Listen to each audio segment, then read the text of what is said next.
하나님의 말씀 구약성경 창세기 13장 6절로 12절까지의 말씀입니다. 구약성경 창세기 13장 6절로 12절까지의 말씀.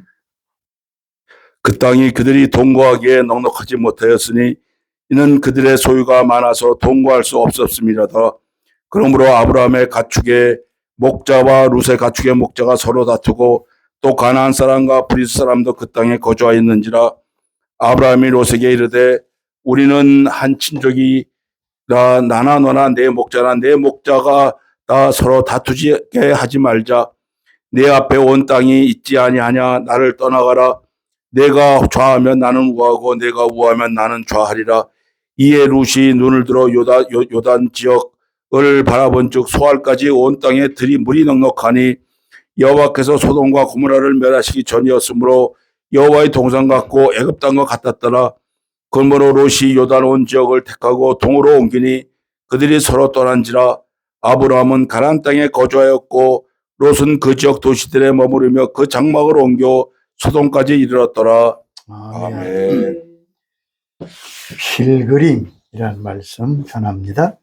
영국교회 목사님이셨던 존 버녀는 당시 영국 국교였던 성공회 소속이 아니라 자유교회 소속의 목사님이셨습니다. 복음을 전하다가 목회하다가 감옥에 갇히게 되었습니다. 그런데 존 버녀이 그 감옥에서 쓴 책이 바로 필그림 프로그레스, 우리나라 말로 철로 역정입니다. 천국으로 가는 여정, 기독도가 천성으로 걸어가는 믿음의 길을 잘 묘사한 책입니다. 필그림이란 뜻은 종교적인 이유로 성지를 향하여 여행하는 사람을 가리킵니다. 예를 들면 오늘도 이스라엘과 예루살렘에 성지 순례를 하지요. 혹은 산티아고 순례길을 걷는 사람들, 이런 사람들을 필그림이라고 부릅니다. 그런 의미로 우리는 모두 필그림입니다.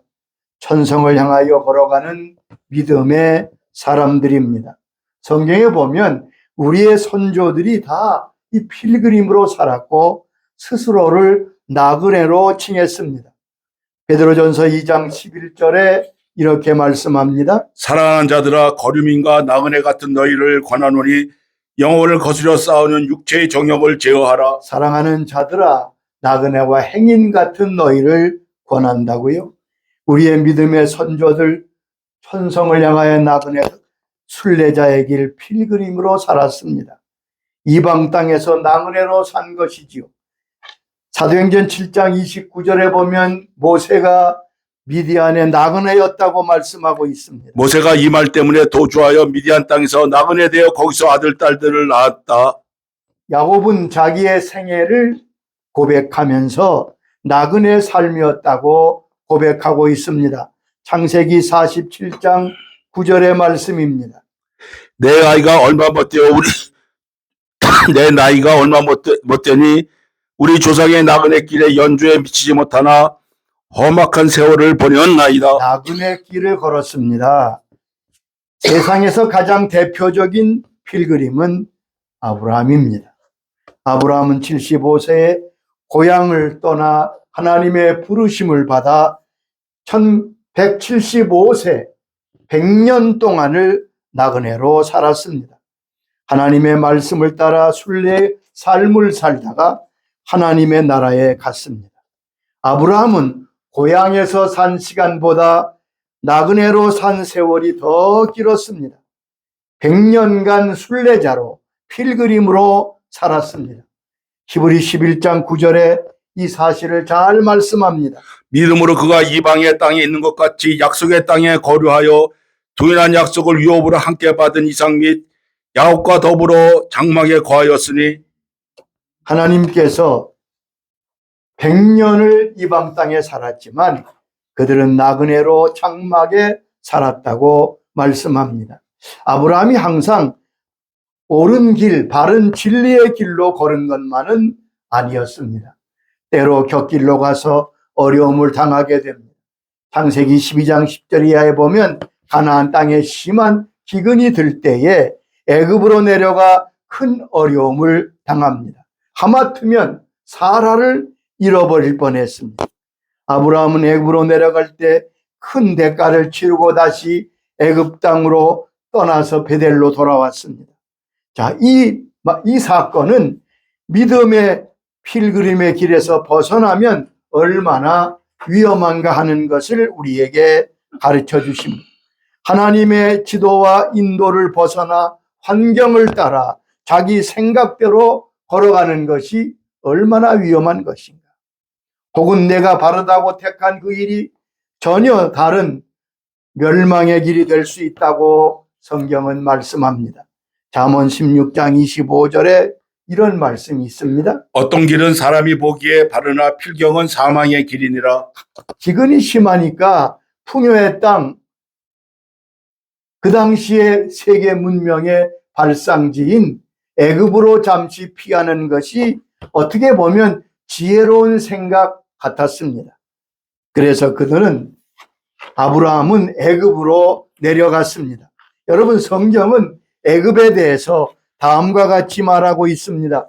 이사야 31장 3절의 말씀입니다. 애굽은 사람이요 신이 아니며 그대의 말들은 육체요 영이 아니라 여호와께서 그의 손을 펴시며 돕는 자로 넘어지며 도움을 받은 자로 엎드려져서 다 함께 멸망하리라. 애굽으로 가면 결국 형통하고 은혜의 길에서 떠나게 된다고 말씀했습니다. 애굽으로 내려갈 때 어떤 일이 생겼습니까? 불안과 두려움이 찾아왔습니다. 애굽으로 내려가는 것에 아브라함은 불안과 두려움에 떨었습니다. 왜냐하면 아내를 빼앗길까 두려웠던 거지요. 그래서 거짓말을 하게 됩니다. 자기 아내를 누이라고 속이고 결국 그것 때문에 우연한 거짓이 아니라 아예 거짓말로 시작합니다. 그래서 모든 어려움을 겪고 자기 아내가 바로의 궁전에 하나님 여기 보면 신하들로 인하여 바로의 궁전으로 데려가게 됩니다. 하나님이 건져주시 아니하셨다면 아마 큰 낭패를 보았을 것입니다. 뿐만 아니라 애굽으로 내려간 아브라함은 큰 수치와 부끄러움을 당합니다. 모든 사실이 드러날 때 바로 왕은 아브라함에게 책망하지요. 내가 어찌하여 그를 내 아내라고 내게 말하지 아니하였느냐. 내가 죄를 지을 뻔했다고. 믿음의 조상 아브라함이 이방왕 바로에게 책망을 당하고 수치를 당합니다. 바로의 말에 아브라함은 할 말이 없었습니다. 하나님께서 그래도 그 실수를 덮어주시고 그를 보호하시고 건져주시고 구원해 주셨습니다. 하나님의 은혜지요. 미가서 7장 8절에도 이렇게 말씀합니다. 나의 대적이여 나로 말미암아 기뻐하지 말지어다. 나는 엎드러질지라도 일어날 것이요 어두운 데 앉을지라도 여호와께서 나의 빛이 되실 것이미로다. 우리가 혹 실패하고 실수하고 곁길로 갈 때라도 주님께서 우리를 버려두지 아니하시고 다시 회복의 은총을 주시는 것입니다. 다시 가나안으로 돌아온 아브라함은 하나님의 이름을 부릅니다. 13장 4절 보면 그가 거기서 여호와의 이름을 불렀더라. 믿음을 회복한 거지. 그런데 가나안으로 돌아온 아브라함의 가정에 또 다른 문제가 생겼습니다. 외부적인 문제가 아니라 가정 내부의 문제가 생겼습니다. 조카 롯과의 문제지요. 이 두 가정이 이제는 가족이 많아지고 부유해졌습니다. 목초지가 좁게 되었습니다. 그래서 아브라함 가정의 목자와 롯의 가정의 목자들이 서로 다투게 됩니다. 순례자의 길, 우리의 믿음의 길에는 많은 문제가 생깁니다. 어찌 보면 문제의 연속입니다. 나에게 닥쳐오는 여러 문제가 어떤 의미가 있는지를 우리는 이해할 필요가 있습니다. 첫째, 그것은 내가 살아있다는 증거입니다. 내가 살아있는 동안에는 끊임없이 문제가 생길 것입니다. 크고 작은 문제가 계속 있다는 것은 내가 아직 살아있다는 것을 의미합니다. 어느 날 여러 문제로 어려움을 당한 한 성도가 목사님께 와서 상담을 하고 호소합니다. 목사님, 어디 아무 문제 없고 조용한 살 곳이 없겠어요? 목사님이 가만히 계시다가 한 군데 있기는 있지요. 이분이 그 어딥니까? 목사님이 말씀합니다. 저기 산등성에 넘어가면 조용한 곳이 있다. 그것은 바로 공동묘지였습니다. 어려운 문제가 있다는 것은 내가 아직 불완전한 존재라는 의미입니다. 문제는 내가 얼마나 부족한가. 세상에서 아무 문제가 없을 만큼 완전한 사람은 없습니다. 의인도 많은 어려움이 있다고 성경은 말씀하죠. 시편 34장 19절에 이렇게 말씀하십니다. 의인은 고난이 많으나 여호와께서 그의 모든 고난에서 건지시는도다. 의인은 어려움이 없을 것 같아도 의인은 고난이 많다고. 아멘. 물론 그 어려움에서 하나님이 건져주십니다. 또한 왜 이렇게 문제가 있느냐? 사단이 계속 공격하고 있기 때문에 그렇습니다. 사단은 우리에 대해서 끊임없이 빈틈을 노리고 공격합니다. 베드로전서 5장 8절에 이렇게 말씀하셨지요. 근신하라 깨어라 너희 대적 마귀가 오는 사자같이 두루다니며 삼킬 자를 찾나니. 사단이 우는 사자같이 두루 삼킬 자를 찾아다닌다. 요한계시록 12장 17절에 이렇게 말씀했습니다. 용이 여자에게 분노하여 돌아가서 그 여자의 남은 자손 곧 하나님의 계명을 지키며 예수의 증거를 가진 자들과 더불어 싸우려고 바다 모래 위에 서 있더라. 여기 보면 용이 마귀가 하나님을 증거하는 예수의 증인자들, 예수 믿는 우리를 더불어 싸우려고 바다 모래 위에 섰다고 기록하고 있습니다.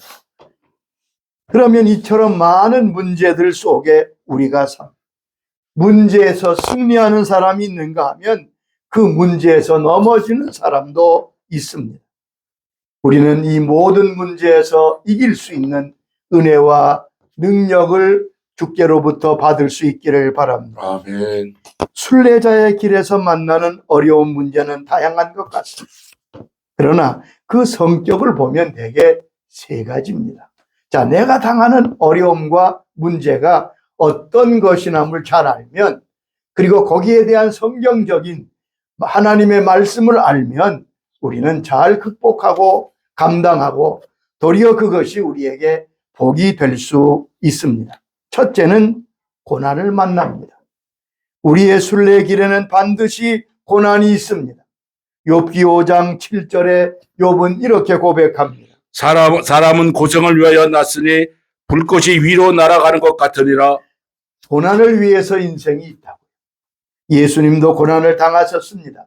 히브리 2장 18절에 이렇게 말씀하십니다. 그가 시험을 받아 고난을 당하셨은즉 시험 받는 자들 능히 도우시느니라. 예수님께서 아무 죄가 없으신 분이지만 시험을 받아 고난을 당하셨다고 말씀하셨습니다. 우리가 받는 은혜 속에는 고난도 포함되어 있다는 사실을 여러분 명심하시기 바랍니다.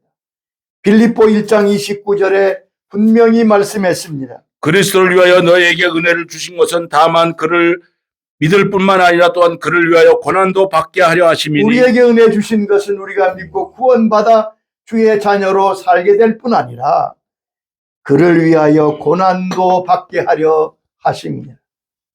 하나님께서 우리 순례자의 길에 고난과 평안함을 병행해 주신다고 말씀했습니다.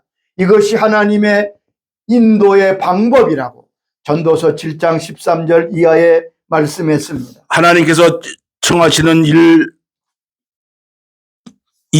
보라. 하나님께서 굳게 하신 것을 누가 능히 곱게 하겠느냐. 형통한 날에는 기뻐하고 공고한 날에는 되돌아보아라. 이 두 가지를 평행하게 하사 사람이 그의 장래일을 능히 헤아려 알지 못하게 하셨느니라. 하나님이 행하시는 일을 보라고요.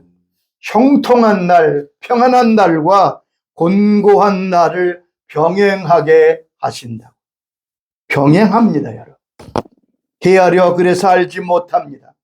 그러므로 고난은 이상한 일이 아니라고 성경은 말씀했습니다. 우리 순례자의 길에서 반드시 고난이 있습니다. 베드로전서 4장 12절에 사랑하는 자여 너희를 연단하려고 오는 불시험을 이상한 일 당하는 것 같이 이상히 여기지 말고 오히려 너희가 그리스도의 고난에 참여하는 것으로 즐거워하라고 말씀하고 있습니다. 두 번째 순례자의 길에는 모순을 만납니다. 우리의 지혜로는 도저히 이해하지 않는 사건을 만나게 됩니다. 앞뒤가 전혀 맞지 않은 것 같은 사건을 만납니다. 이것을 모순이라고 하지요. 이 모순된 상황들이 많이 있습니다.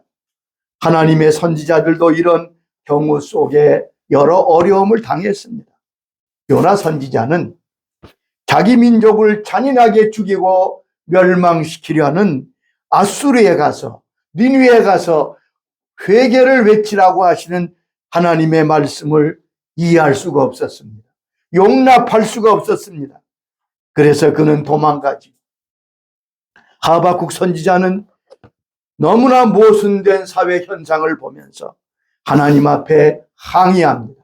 하박국 1장 13절 보면 주께서는 눈이 정결하심으로 악을 참아보지 못하시며 폐역을 참아보지 못하시거늘 어찌하여 거짓된 자를 방관하시며 악인이 자기보다 의로운 사람을 삼키는 것을 잠잠히 보시나이까. 그렇게 하나님 앞에 항의합니다. 그때 하나님이 대답하셨습니다. 하박국 2장 4절에 이렇게 말씀하시지요. 보라, 그의 마음은 교만하여 그 속에서 정직하지 못하나 의인은 그의 믿음으로 말미암아 살리라. 의인은 그의 믿음으로 말미암아 살리라. 하나님의 말씀이 무엇입니까? 모순된 사건이 있느냐? 너희가 도저히 이해할 수 없느냐? 모순을 만나게 되면 하나님의 대답은 무엇입니까? 나의 의인은 믿음으로 말미암아 살리라. 우리가 우리의 삶 가운데 모순을 만날 때마다 우리는 믿음으로 대처해야 됩니다. 하나님을 믿고 바라보면 모순이 아니라 우리에게 은총의 사건이 되는 것을 깨닫게 될 것입니다. 여러분 꼭 기억하세요. 나의 의인은 믿음으로 말미암아 살리라. 세 번째는 갈등을 만납니다. 사람이 모여 사는 곳에는 갈등이 있습니다. 우리의 믿음의 순례의 길에는 누가 겪든지 사람과의 갈등이 있습니다. 먼 사람과 갈등이 일으키는 게 아니지요. 언제나 가까운 사람끼리 갈등이 일어납니다. 고부 간의 갈등, 세대 간의 갈등, 지역 간의 갈등.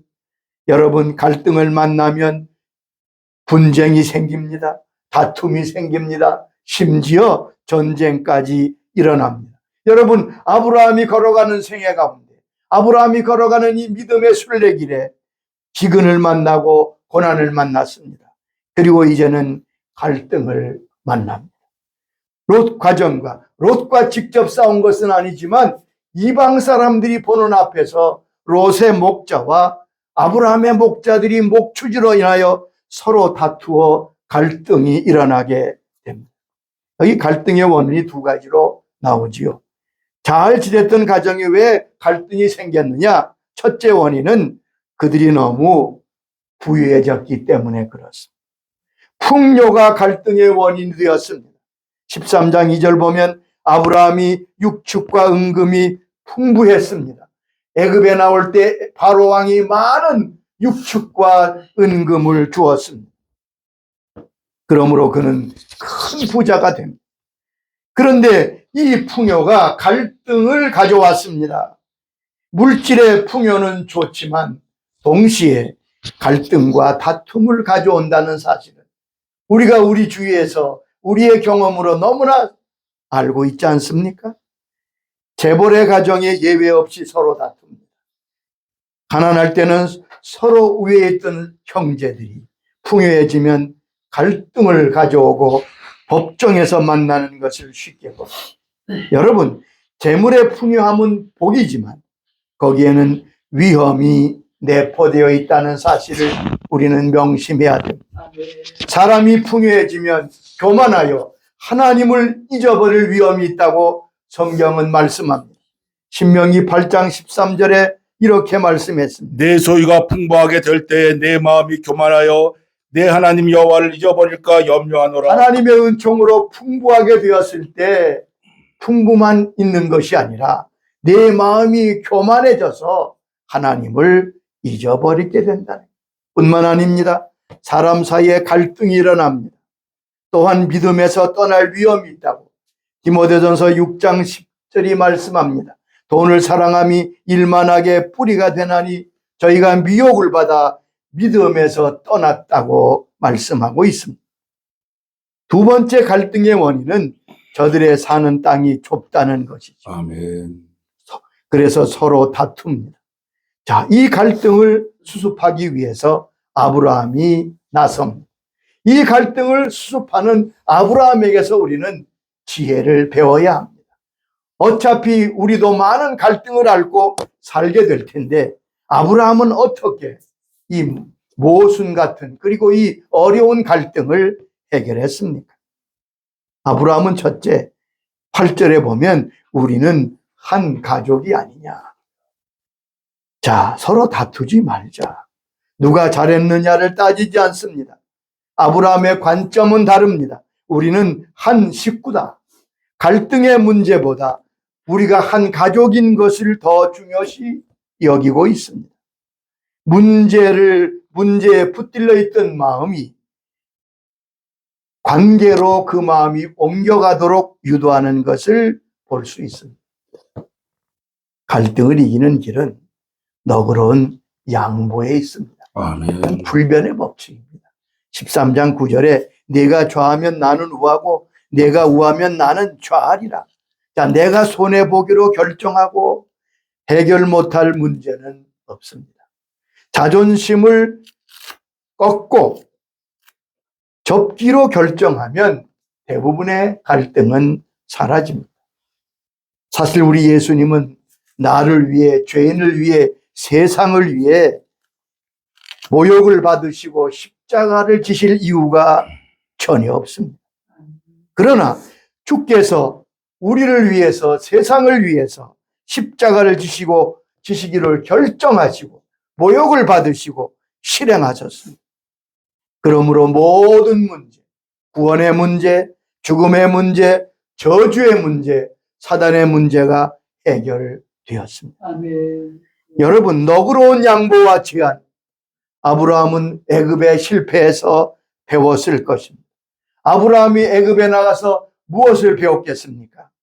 인생의 삶 뒤에는 하나님이 계시다는 사실을 배웠습니다.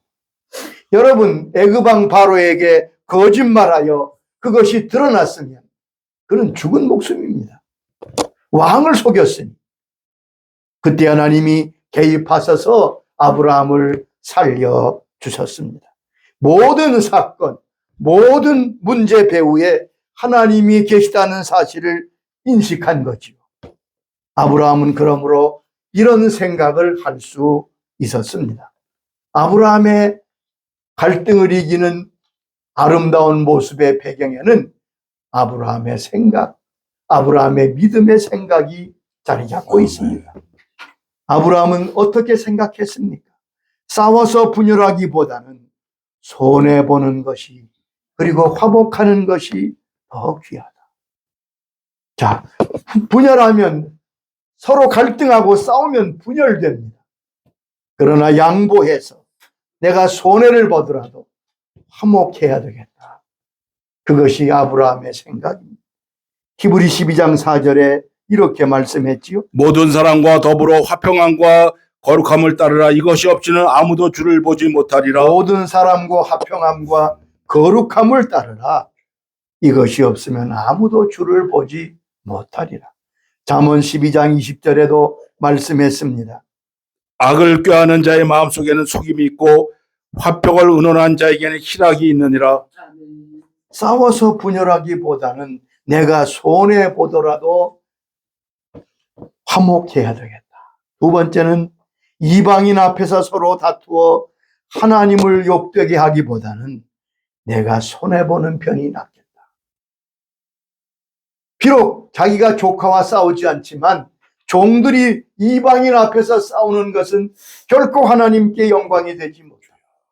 아브라함은 내가 손해를 보더라도, 내가 좀 여러 가지 어려움을 받더라도 하나님께 욕이 되지 않도록 해야 되겠다는 생각, 그것이 그의 믿음입니다. 손해보고 조카하고 자존심을 꺾는 것이 바로 믿음의 본질입니다. 아브라함이 우리에게 가르쳐 주십니다. 이렇게 하기가 쉽지 않습니다. 그래서 믿음 생활이 어려운 것입니다. 그러나 이것은 바른 선택에서 비롯되지요.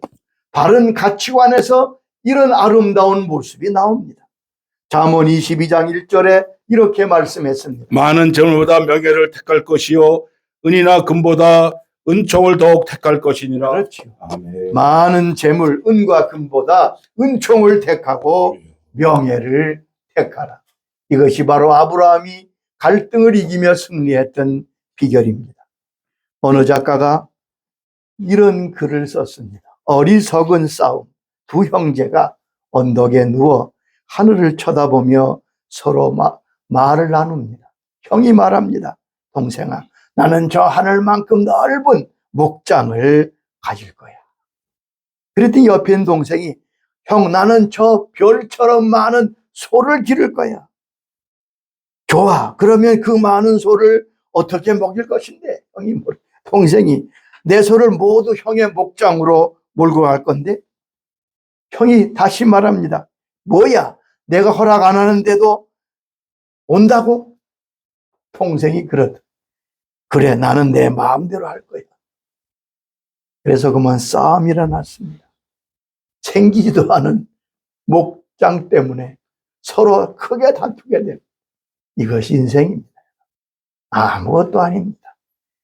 우리는 이 믿음의 순례자의 길의 실제적인 모습을 오늘 성경은 말씀하고 있습니다. 우리에게 고난도 있습니다. 우리에게 모순도 있습니다. 갈등도 있습니다. 이것은 먼 일이 아닙니다. 아브라함을 통해 주신 이 귀한 말씀이 우리도 아브라함처럼 순종하는 축복의 귀한 길을 발견하는 그리고 순종하는 우리 모두가 될 수 있기를 주의 이름으로 축원합니다. 아버지 하나님 감사합니다. 아브라함이 하나님의 부름을 받아 천성으로 걸어가는 순례자의 길, 필그림의 길을 걸었던 거죠. 저희들도 이 믿음의 길을 걷게 해주시니 감사합니다.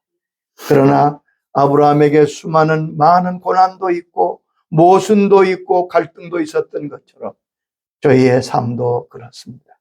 아버지 하나님, 그러나 어려움을 당하고 고난을 당할 때 아브라함을 도우셨던 우리 하나님 아버지께서, 우리 주님께서 오늘도 우리와 함께 하시고 이기하시고 도우시는 줄로 믿습니다. 아버지 하나님, 아브라함이 갈등을 잘 믿음으로 극복하고 승리했던 것처럼 크고 작은 어려운 갈등 속에 있는 주의 자녀들을 권고하소서. 아브라함에게 주셨던 그 귀한 믿음과 용기로 갈등을 이기며 하나님의 백성답게 승리하는 은혜가 있게 하옵소서. 아멘. 예수님의 이름으로 기도드리옵나이다. 아멘. 아멘.